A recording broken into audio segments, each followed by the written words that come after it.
Sziasztok, én az Amor Factory, az elveszett dolgok lovagjai, és mivel is foglalkozunk pontosan, azt most megmutatjuk ebben a videóban.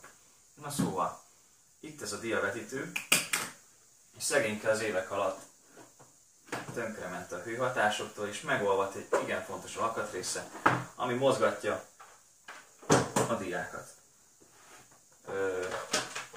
Egész pontosan ez az alkatrész. Ahhoz, hogy ezt újra megalkossuk, le kell mérni a méreteit, majd be kell vinni egy számítógépes programba ezeket, azaz meg kell tervezni. Ehhez kell egy számítógépes program és egy matyi. Hogyha ez megvan, akkor a fájlokat rámásoljuk egy SD kártyára, amit berakva a nyomtatóba már kezdődhet is a nyomtatás. De mivel fő a biztonság, ezért arra is ügyeljünk. Becsomagoljuk a nyomtatót, mert az anyag, amit használunk, az nem szereti a húzatot.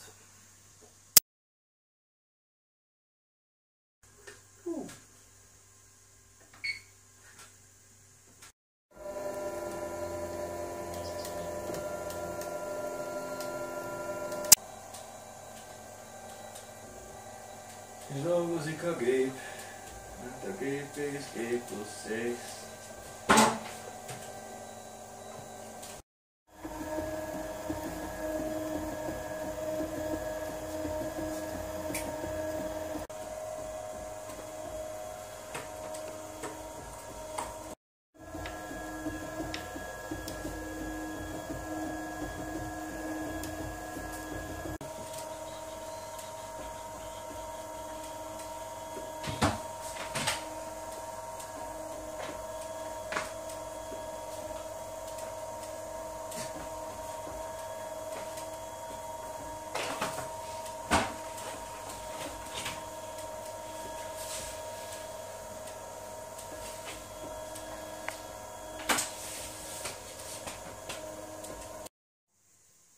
Na, elkészült közben a nyomtatás, megvárjuk, míg lehűl, és kézzel is el lehet távolítani.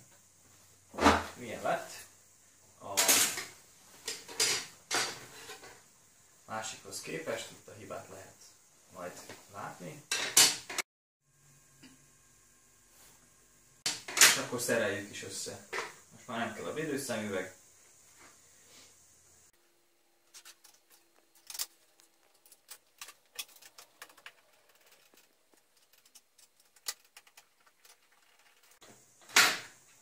Úgy látszik, jól sikerült a nyomtatás, mert a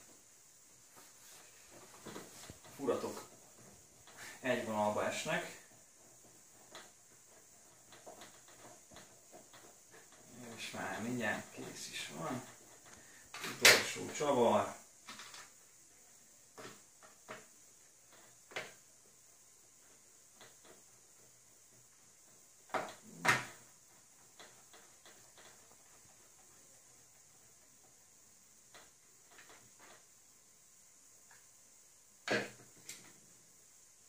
És be is tehetjük a helyére, ahol már működhet is.